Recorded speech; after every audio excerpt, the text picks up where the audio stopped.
Today it's a real honor for us to have Dr. Zepeda here. Dr. Zepeda is a pain management specialist and anesthesiologist, and he is a graduate of UCI undergrad. Then he is a graduate of the medical school at UCLA, where he also did a residency in anesthesiology, and then subsequently did a fellowship at UCI in pain management. He's extremely well qualified. He's been at St. Jude Medical Center for about 10 or 12 years, and he has developed a great pain management program with the Heritage Medical Group. He's board certified with the American Academy of Anesthesia, and he's going to be here to talk to us mostly about pain management of back problems. And I would ask if you'd hold your questions to the end. That will be helpful, because it always is true that most of the questions that you would ask have been covered during the talk. So if they haven't been covered, then ask at the end. So please welcome Dr. Zepeda. Thank you very much, Dr. Lawton. I'm very pleased to be here. Can everyone hear me all right? Yes. Good. It's fantastic turnout with this all this rain. I was expecting maybe 2 or 3 people sitting in the audience, but I'm so happy to see everyone here. I recognize a couple of faces around here. Nice of you to come out to see my talk. But I'll be talking predominantly about chronic back pain and how to first diagnose it, and then to what's the best treatment options for it. Here are some of the objectives we have here for tonight. We'll talk a little bit about the facts and causes.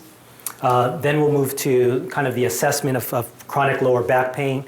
What I look for in terms of patient history, in terms of different physical exams and diagnostic type exams to better help get a better picture of what the pain's being generated from. We'll also look at different treatment options, including non-medication treatment options, medication treatment options, and the main thing I do are interventional type of injection therapies for back pain. So, are we ready to go? This is one of the things most of my patients think of me. They get referred to me. You're going to get a shot by Dr. Zepeda. Me coming at them with, a 10-inch needle, bend over. Let's go get it done. So, low back pain is one of the biggest problems facing us day to day. Nearly 70 to 80% of patients experience some back pain at some point in their lives. It was the second most common reason for a visit to a doctor, but it got beat out by osteoarthritis, joint-related pain now. So it's kind of tied second and third. It is definitely the most common reason for the various workman comp claims out there. And then also it has a huge impact on our economic costs. As you can see up here, being $25 to $50 billion per year. That's not only treatment, managing it, but also lost work wages. And is the third most common cause for surgical interventions, back surgeries. I'm going to move into an anatomy lesson. I think this is very important.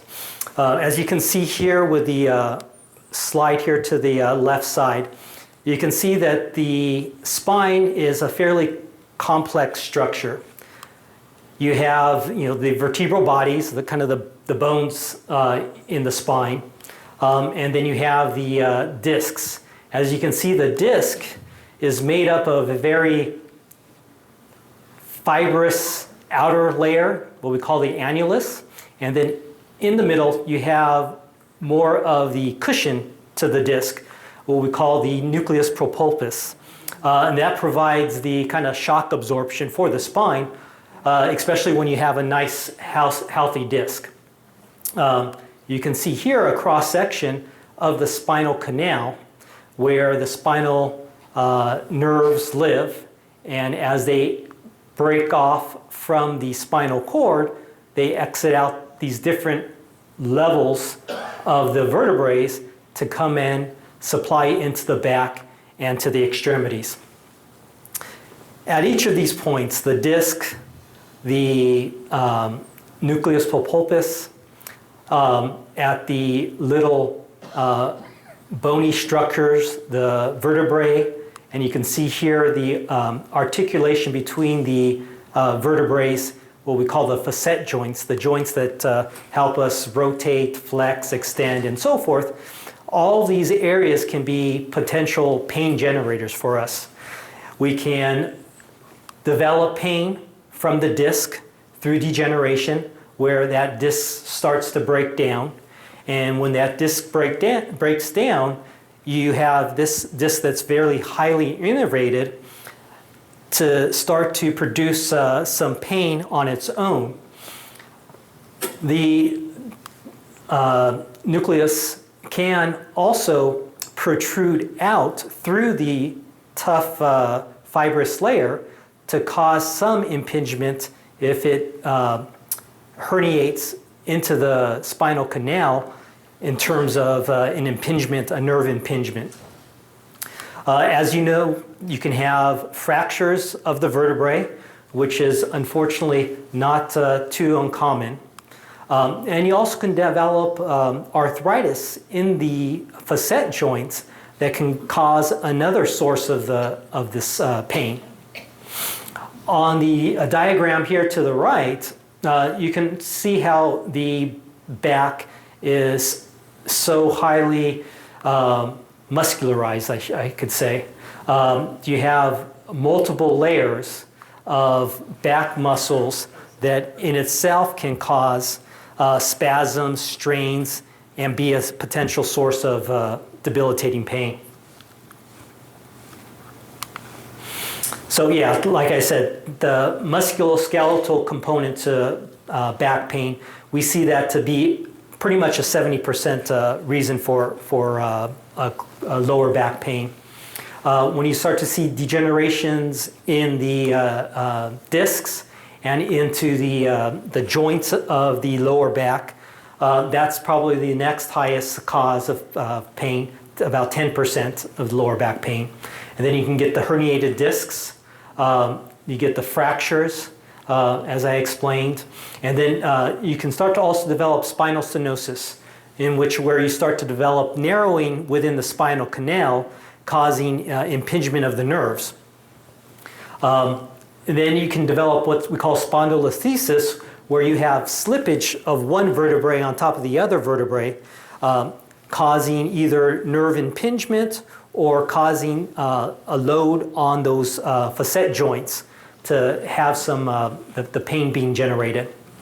And then we have the kind of what we consider our red flag causes of lower back pain. Luckily for us, this is only 0.5% of the causes of back pain, but these are more urgent causes of pain that need to be looked at very, very rapidly. The biggest one being potential cancers and infections of the spine. This is another little diagram I like to put up there. It kind of shows you the complex, pain input that can be generated from back pain. Over here to the left, you have what is called nociceptive pain. That's kind of more structural type of pain due to bone type of pain, arthritis type of pain that can cause what we call a somatic type of pain, which is more of a aching, throbbing type of quality to the pain. On the other end, to the right, we have what we call neuropathic pain or nerve type pain, which can be caused by the nerve irritation. And that pain is typically characterized as more lanceating, radiating, more sharp and shooting or burning type of a pain. But then also we get a mixed component, and a lot of the pain that we see with back pain is actually a mixture of this type of pain, a cross between both bone-related due to degenerative changes in the discs and into the facet joints, but then also with that comes the irritation of the neural elements, especially the nerves that exit out of the spine and can become irritated too.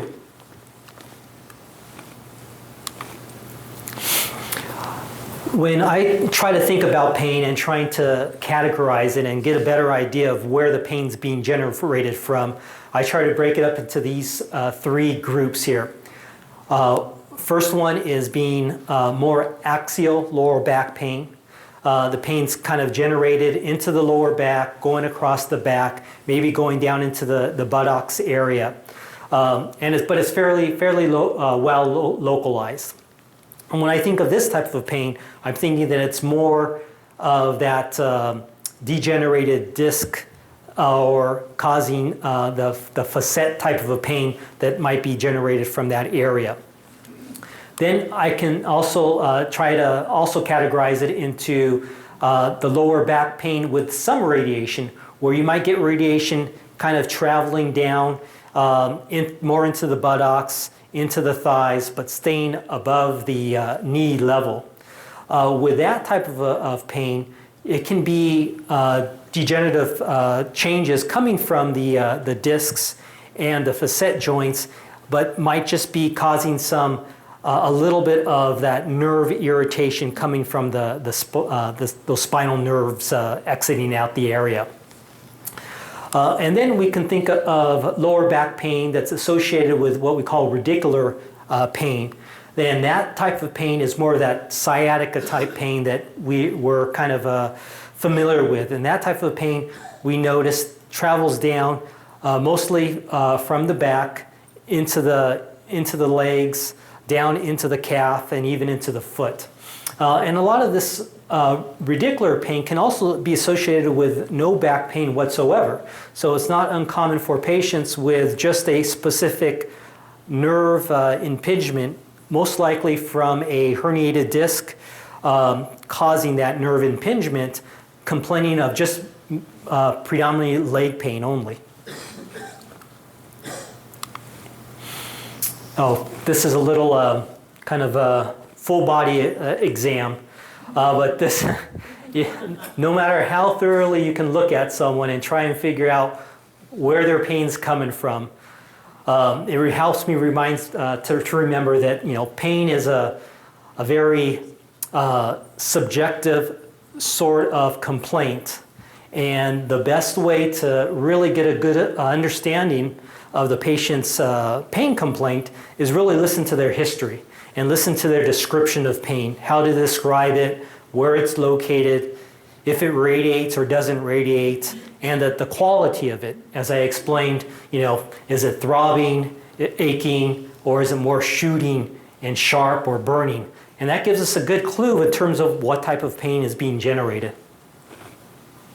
So I would say probably over 75%, 80% of the patients, I can get a good idea of the patient's pain complaint just from their history of their pain. These are the main cornerstones to pain management for myself.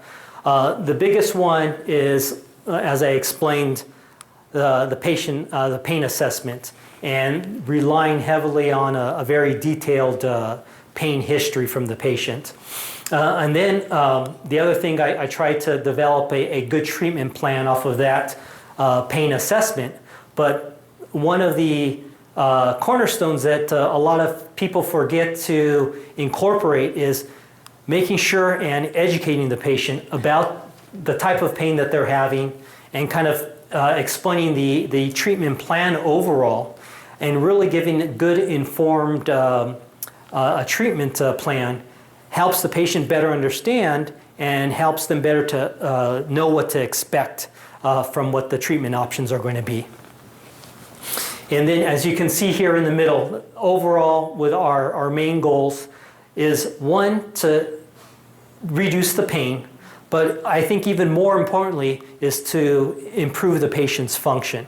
You know, if I find it very satisfying, you know, in terms of developing a treatment plan, if the patient does know, oh yeah, I have a little bit of pain relief, but I find out they're walking better, they're walking longer distances or sitting longer periods of time, able to, you know, go out and play with their children, or, you know, do you know, the things that they want to do in life overall. And I think that's the main goal for us. Going back to the assessment, as I explained, pain is very subjective, and, you know, unfortunately, there's no real good assessment tools for us to help, you know, quantify or measure a patient's pain.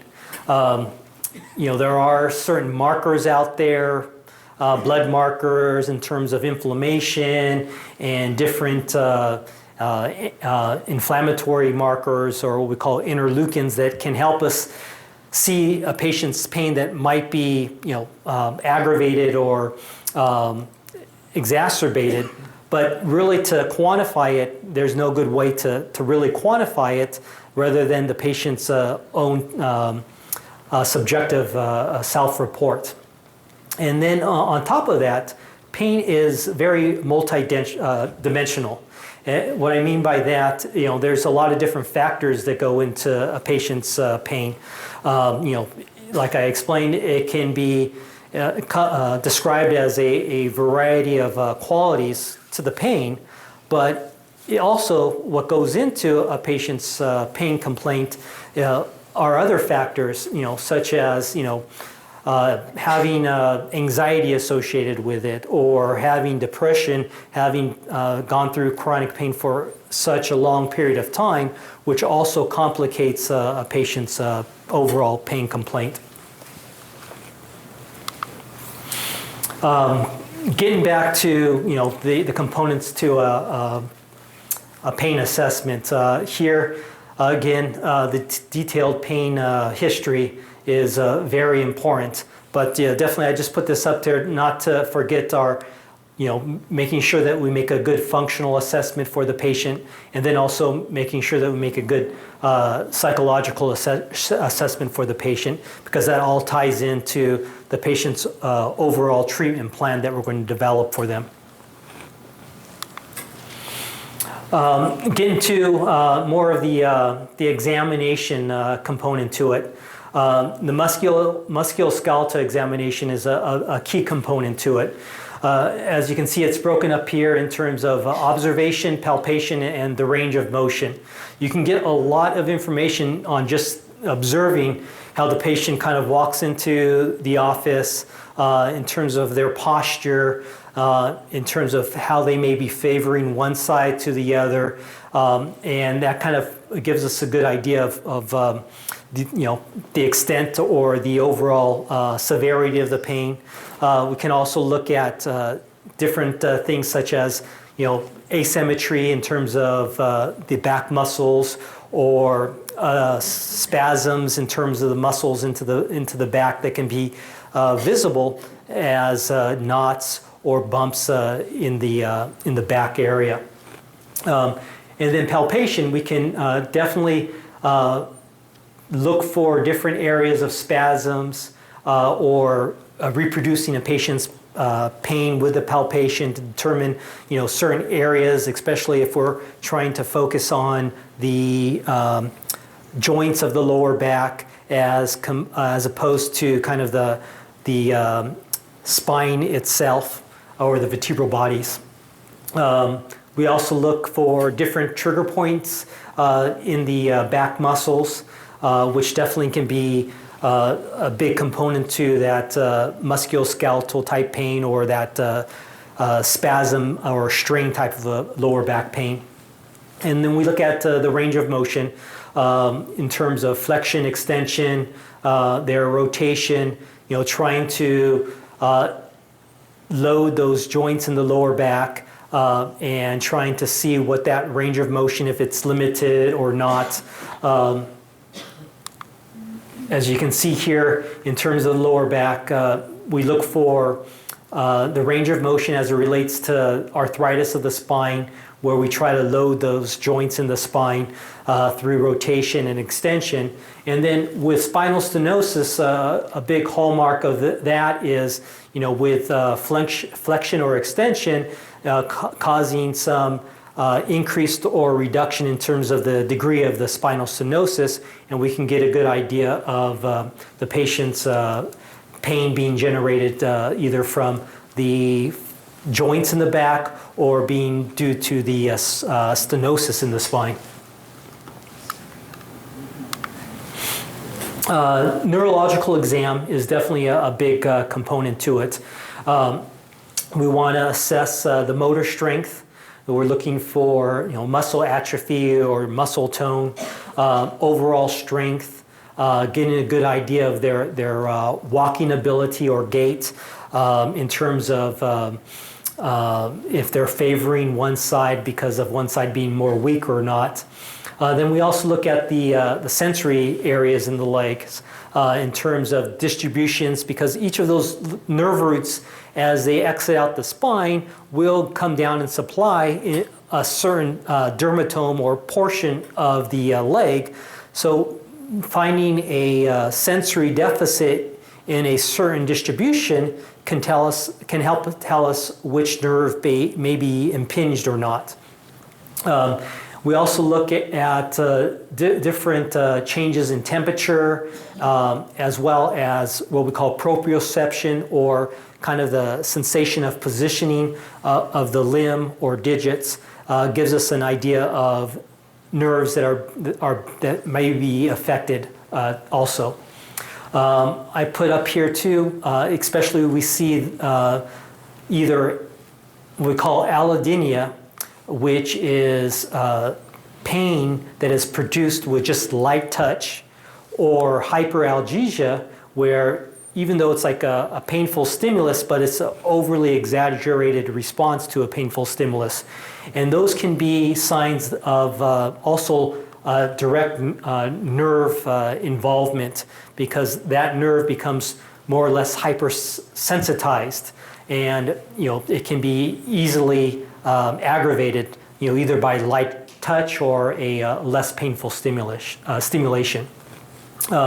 We also look at the deep tendon reflexes.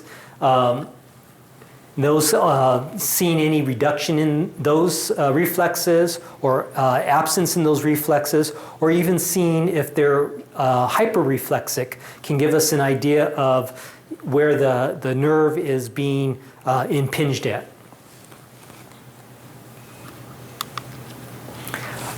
This here is a straight leg raise, one of the tests that we use to try and determine if there is a nerve impingement coming from the spine. Raising the leg will elicit either pain response into that leg or into the opposite leg. This is just an example of, this is the L4 nerve root exiting out here between the L3-4 vertebral bodies, and the reflex that's associated to that is the patellar tendon reflex, or the knee reflex. So if we see a reduction in that reflex, so we have a pretty good clue that the L4 nerve root is being impinged, as opposed to the Achilles tendon or heel reflex, which is innervated by the S1 nerve root. So we have a good idea of what nerve roots might be being impinged. As you can see, the distribution of sensation into the foot, along the inside of the foot, you have the L4 nerve root. on the top of the foot, the L5, and at the side of the foot, the S1. Diagnostic tests, there's a variety of diagnostic tests that we do use, X-rays, CTs, MRIs. We also use EMG, nerve conduction studies as potential tests to help us determine, the patient's source of the pain coming from the back. One caveat when we do try to look at tests like these, we want to try and, one, determine on the severity of the symptoms or the issue that's going on. But what we also want to do is make sure with our physical exam and patient history, be able to correlate with what we see on the diagnostic tests in terms of how the pain is presenting. Because a lot of these diagnostic tests will show some positive results that may not be attributing to the patient's pain. So that's why we have to correlate it with their pain complaints and in terms of their distributions of the pain to really get a good idea of what's positive and what's just not really a significant finding. Okay, we're getting into the treatment considerations for lower back pain. I definitely do send some of my patients to acupuncture, but I never had anyone come back like this. And you got to be kidding, your back still hurts? So, with the goal of therapy, this is the big thing that I always look at. What I want to do is really try to get the best benefit, the most effective treatment for the patient with the lowest risk overall. That's my, kind of how I try to gauge what I'm going to do for the patient because, overall, we want to do no harm for the patient. We want to make sure that they're going to get a good response out of it, but, we don't want to put them at undue risk.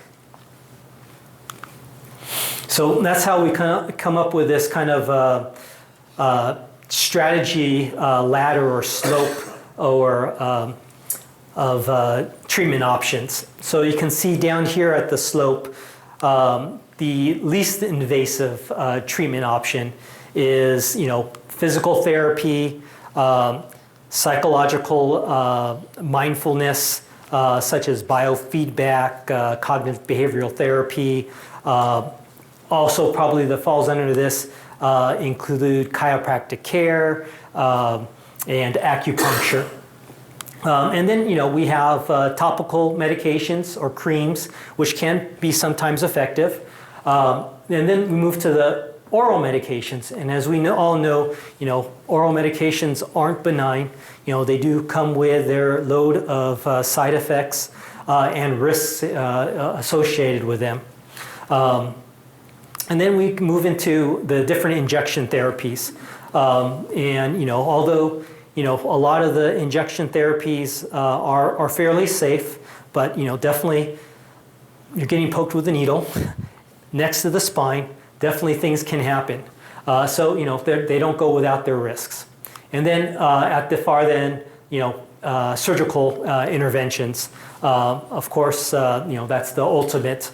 And as we look at this continuum slope or treatment options, as we have down here, none of them is related to their efficacy.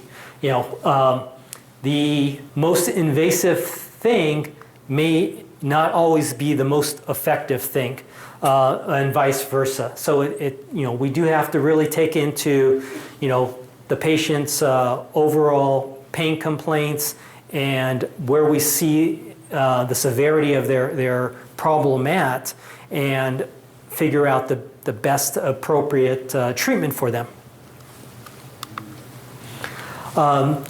This comes into the non-pharmacological treatments for back pain. As you can see here at the top, chiropractic care and massage therapy can be of some benefit.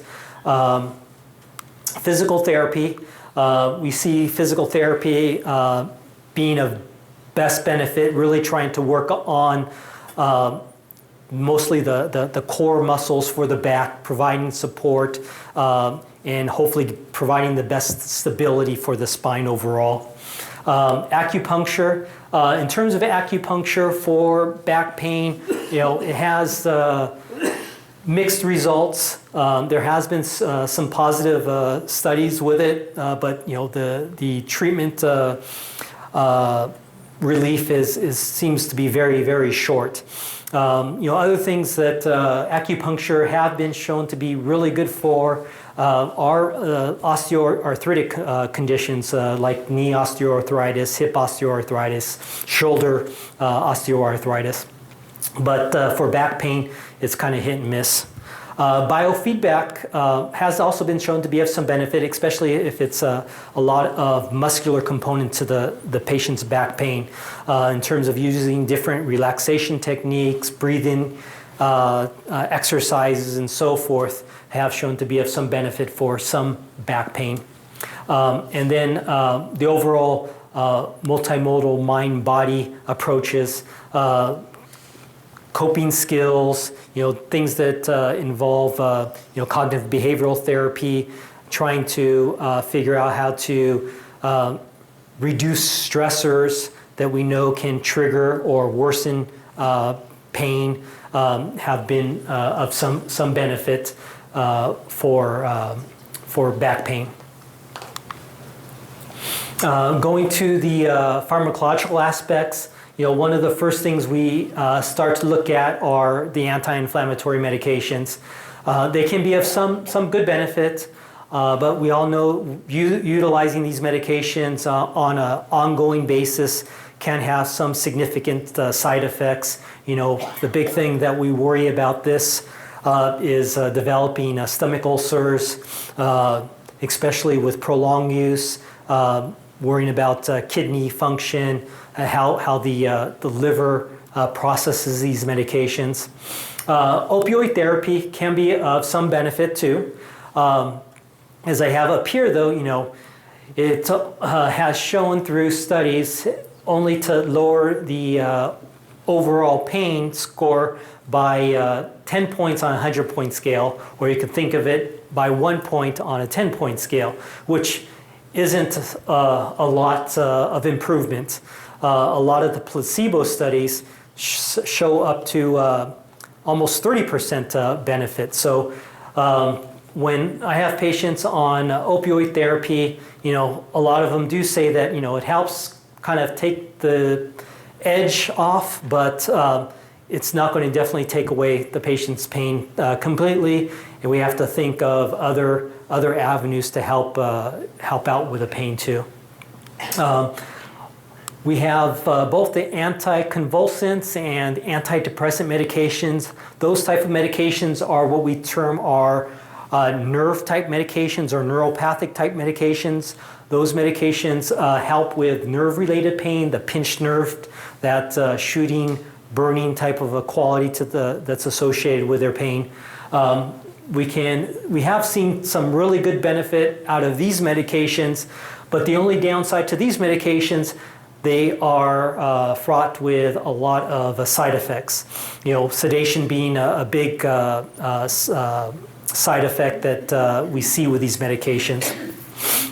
Muscle relaxants can help out, especially in low back pain exacerbations, to help reduce the muscle spasms, but these two are associated with a lot of sedation. And typically, the only way I can get most patients to take muscle relaxants is only to take them at night, because if they take them during the day, they'll be asleep the whole time. Our topical agents, like lidoderm patches, Voltaren gel or diclofenac gel. Another one that I use that is very effective is called Pensed. It's an anti-inflammatory medication, a topical medication. And then different compounded medications that we can put a variety of medications in there, being muscle relaxants, the different nerve anticonvulsant medications or neuropathic medications can be of somewhat of a benefit. I put this up there just to kind of show the pain pathway. As you can see here, you get whatever pain in the periphery, and it comes back into the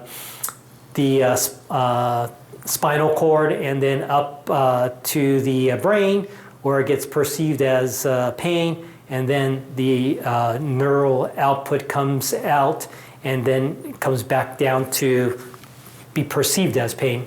And then all these medications can affect different mechanisms along this pain pathway to try and help block it. So when I look at medications like that, what I do is try to figure out, these different potential pathways, trying to look at the different pain pathways and use maybe a couple of different ones affecting a different pathway so that we can get better synergistic benefit out of the medications, rather than just relying on one medication alone at a very high dose where we start to see a lot of side effects with it.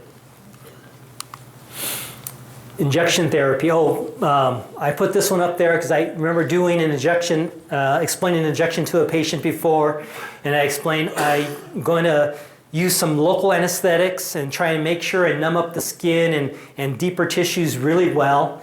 And he told me, no, don't give me any of that local stuff. Give me the good imported stuff. But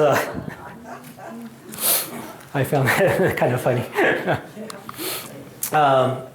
This is one of the bigger type of injections that we do in our office, epidural steroid injections. I imagine everyone might have heard of these types of injections before. But one epidural injection's not like any other epidural injection. There are a variety of different epidural injections that we typically do in order to try and improve the patient's pain. So mainly we do epidural injections to help with like sciatica pain, that radicular component or pinched nerve type of pain. We see that this injection targeted at those irritated nerve roots coming from the spine can hopefully, with that steroid medication, which is a very potent anti-inflammatory medication, can help reduce that inflammation and all that irritation and swelling that's going on at that nerve, and hopefully kind of settle it down to see if that can give some better improvement to the sciatica type symptoms or the radicular type of symptoms. As you can see here, like I said, there are different types of epidural injections. One of them is called a translaminar injection. Another one is called a caudal injection, and the other one is called a transforaminal injection. And we use these different types of epidurals in different types of situations on different types of pain complaints from the radicular symptoms. It depends on how they're described. So going to the translaminar epidural. This is kind of the typical, I think, what most people consider when they think of an epidural. Very similar to when we do a labor epidural for a pregnant woman. We go into the epidural space, which is this potential space that is just outside of the spine and where the spinal cord lives. And as you can see, that epidural space goes all the way around that spinal canal. And you can see as these nerves branch out of the spinal cord and come down and supply down into the back, down into the legs, and so forth, the epidural space it transverses through that epidural space. So when we inject the medication into this area and it kind of spreads around that whole area, we can be assured that it will kind of coat around those irritated nerves that are being pinched off at that area. I don't know if you guys can see it that well, but I can't even see it from here. Oh, it is a little needle coming in right here. This is the L4 vertebrae, the L5 vertebrae, and this is what we call the S1 level. So it's going in between the L4 and 5. The reason we call it translaminar, because these little bones that sit at each of these vertebrae right here are called the lamina. So we go in between the lamina, so that's where it gets its name. And you can see prior to injecting the medication, the steroid medication, we inject a little bit of contrast dye. And we can see how the dye spreads up and spreads down up to 1 or 2, sometimes up to 3 vertebral bodies up and down. So it covers a wide area of the nerve roots that we have in this epidural space. So when I typically do a translaminar epidural injection, it might be for patients who have multiple levels that we think the nerve is being pinched off at. And it might be having symptoms on both sides of the legs or the back that is causing the pain, because I know this with this injection, I can get medication to a few levels and to both sides in order to try and make the injection most effective for the patient. Oh, let me go back. As you can imagine, just because of the medication, how much it spreads and so forth, we have to use a little bit of a bigger volume for the medication in order to accommodate for that spread of the medication. Here, this is a caudal epidural injection. The reason we call it a caudal epidural injection is because we go through the caudal space, which is kind of at the area of the tailbone. And we come up through the caudal space. You can see this little catheter right here, and the caudal space is down here. And we feed a catheter up to the level of the lumbar spine. And when we typically use this is for patients who've had previous surgery. When you've had previous surgery, you develop a lot of scar tissue at that area of the surgery, and it's hard for the medication when we do the epidural injections to spread well over the area to make sure that we can get the medications into those irritated nerve roots. So by going lower than the level of the surgery and using a catheter to guide up to those levels, we can kind of get underneath that scar tissue and hopefully get better spread of the medication for that. With that too, using the catheter, if we do see some resistance because of scar tissue and so forth, we can try and use that catheter to break up that scar tissue a little bit to make that medication spread better. But again, here we have to even use more volume of the medication because it's a much more diffuse area. Here we have transforaminal epidural injections. So when we talk about transforaminal epidural injections, we are talking about where the nerve exits out the spine, or that opening that it exits out of, it's called the foramen. So that's why we call it a transforaminal, where we get in that nerve root as it exits out the spine and depositing the medication directly at that, what we think is the irritated nerve root. So as you can see right here, we're targeting that, this is the S1 nerve root. You can see that the bottom, the L5 vertebrae, and this is the S1 level. This is the L5 nerve root. You can see it, the dye spreading along that nerve root and coming back into that, the spinal canal. With this type of injection, we use it when we kind of know there's one or two nerve roots that are being affected on one side or the other, and we want to make sure and deposit the medication right where it specifically needs to get.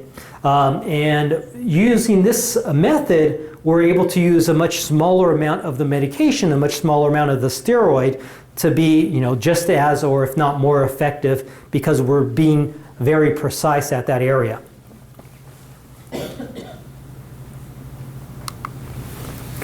This comes into the facet joints, how we treat arthritis of the spine.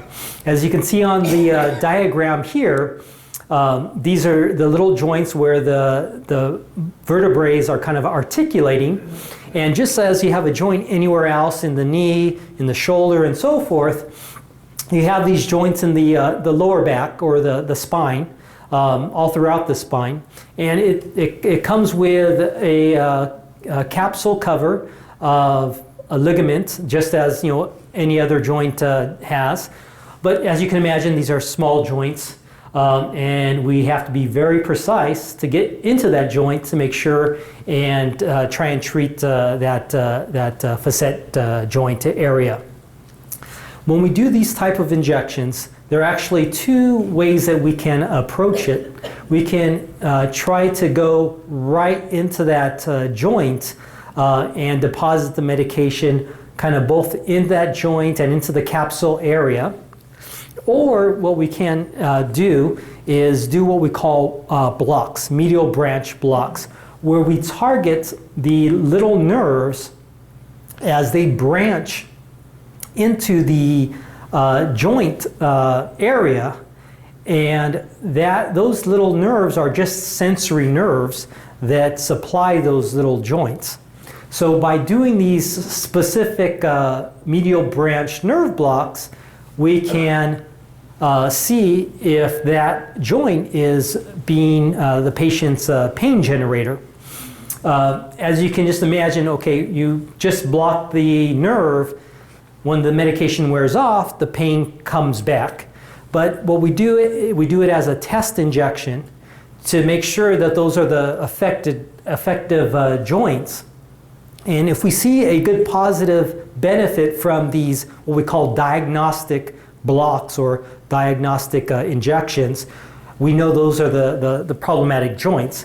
We can go back and do another type of a procedure, what we call radiofrequency ablation, where we similarly kind of place a little needle to that little nerve, but instead of just injecting the numbing medication to that nerve, we put this little hair-fine probe through that needle, and then at the tip of the needle it heats up to kind of singe that nerve or denervate that nerve. Through that, we can get a much more longer lasting relief to the patient's pain.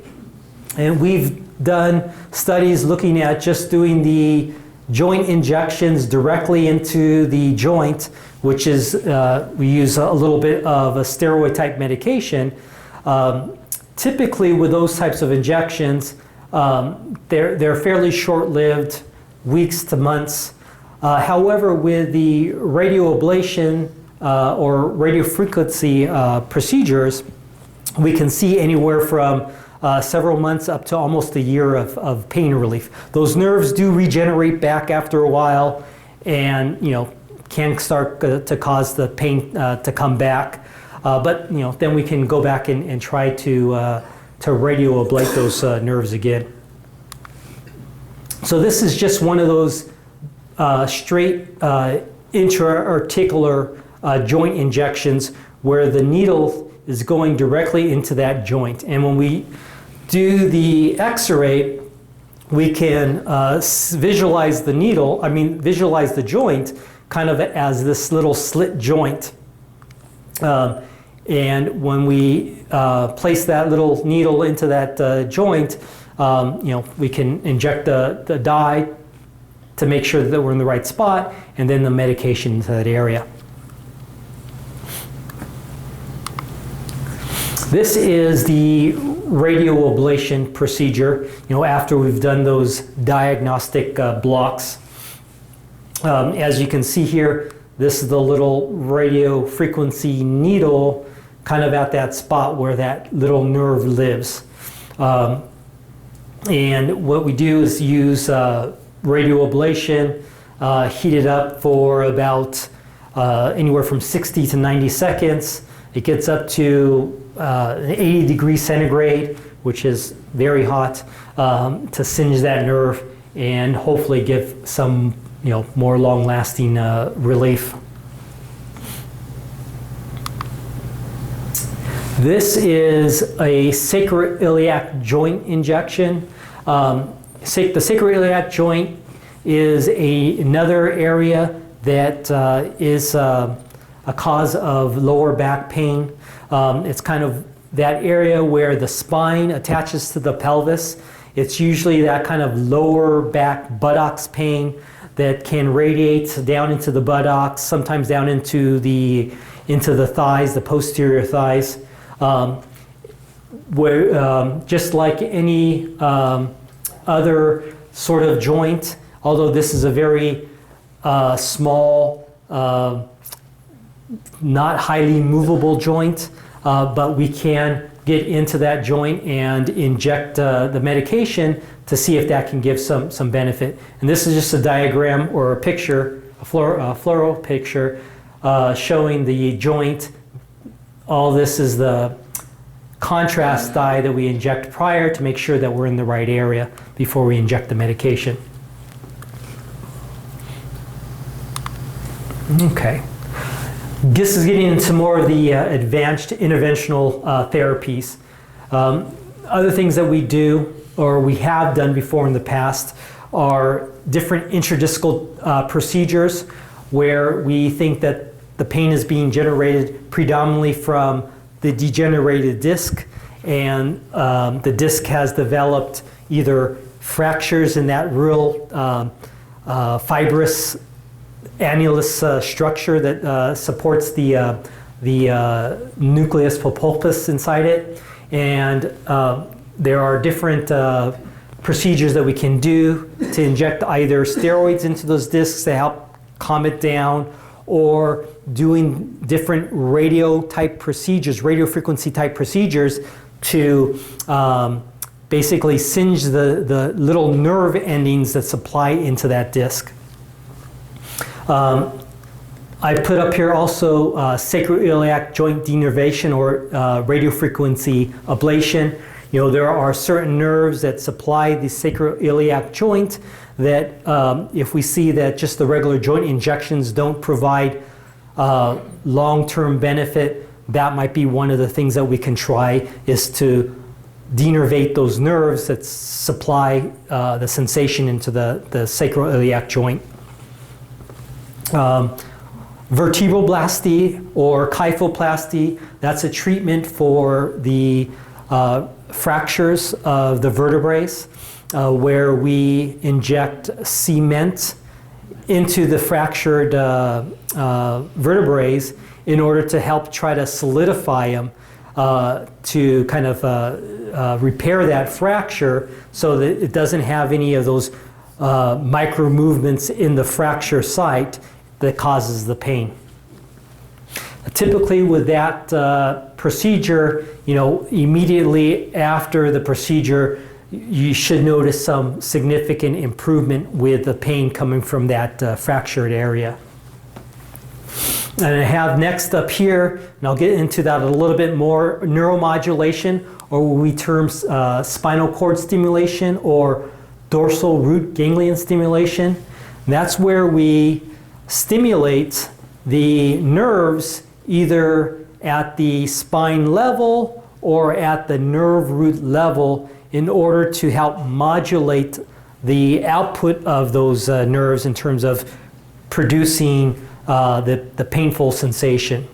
And this type of treatment, depending on if it is specifically more nerve-related type of a pain coming from the spine, can be pretty effective, especially when a lot of the other treatment options haven't been too successful for the patient. And then last I have here is intrathecal drug delivery, or what we call pain pumps, where we deliver medications directly to the spinal cord, targeting the area where the medication really takes effect. The benefit of delivering right to the spinal cord is that you eliminate a lot of the side effects that you have from taking oral medications, as those medications kind of go throughout the whole system and cause a variety of different side effects. The only downside to this is that you have to have this pump placed and to deliver the medication, and then you have to have maintenance of that pump, where you have to have that pump refilled anywhere from every month to every 3 months through a what we call percutaneous procedure, where you go through the skin to fill up that pump. So much more involved in terms of that therapy to be used on a chronic basis. This is just showing for the spinal cord stimulation. As you can see here, this is the epidural space here, and this is where the spinal cord is. And the electrode, this little dot here, is the electrode that sits over the spinal cord, where it sends these electrical impulses to the spinal cord to help block the pain transmitting sensation, and hopefully help reduce that the patient's perception of the pain. And then for the dorsal ganglion stimulation, we put those little, this is the nerve root, and this is the dorsal root ganglion, this little bean-shaped structure. And we place the little electrodes over that dorsal root ganglion in order to stimulate it directly. So the difference between doing the spinal cord stimulation versus that dorsal root ganglion stimulation is that with dorsal root ganglion stimulation, if we want to stimulate the nerve more precisely, if a patient complains predominantly just of foot pain or just of knee pain, trying to localize those nerve roots at those dorsal root ganglion specifically, we can target it that way and just get that pain blockage in that spot only, as opposed to placing this in the spinal cord to get that spinal cord stimulation, where it's more of a diffuse coverage, either for the whole leg or for the back or into both legs. So it's much more of a diffuse coverage of the patient's pain. And this is just placement for the spinal cord stimulation, where we do it under X-ray guidance. You can see the electrodes sitting over in the epidural space over the spinal cord here. And this is a lateral view looking at the leads, and this would be where the spinal cord would be going up and down at. And this is for the dorsal root ganglion stimulation, where you can see these little electrodes are coming out of that nerve root as the nerve root exits out that foramen, and we make sure and cover it through that area to capture that dorsal root ganglion to get that more specific coverage for the patient.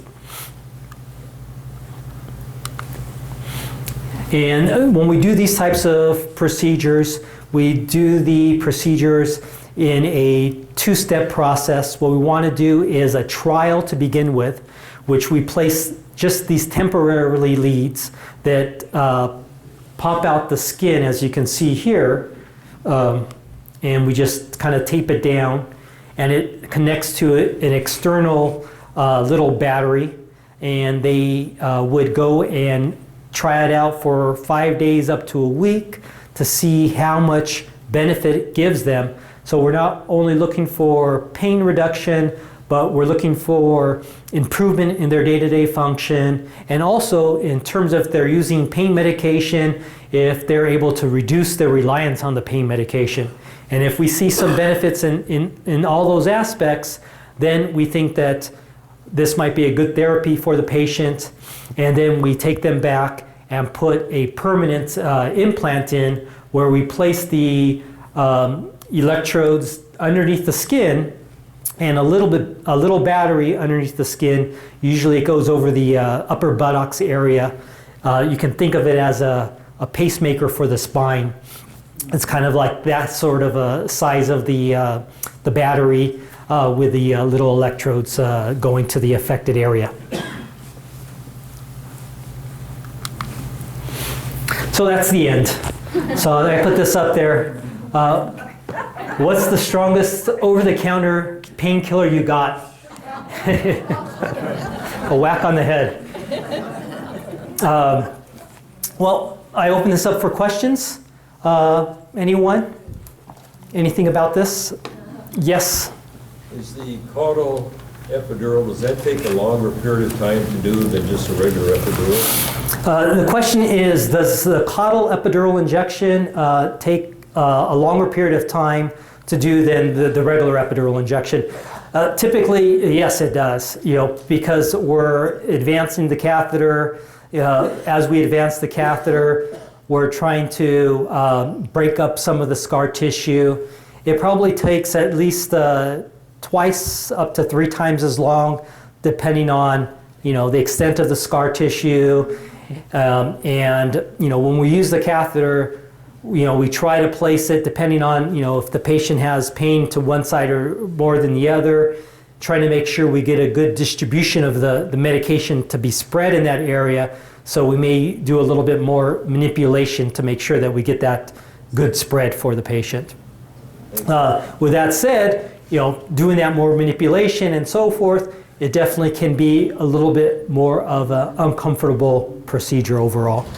The majority of these procedures we do in the office under local anesthetic. And they're tolerated pretty well. Sometimes we do take patients for these procedures to the outpatient surgery to obtain some IV anesthesia. But most of the time it's done in the office, especially with the more of the straightforward epidural injections and facet injections. The more advanced procedures, especially when we do the permanent placements and so forth, that's a little bit more involved because it does require small incisions to be made and so forth. Those are still done as an outpatient procedure, but they're usually done with more anesthesia to help sedate more. All right, well, thank you very much. It was a pleasure talking to you guys.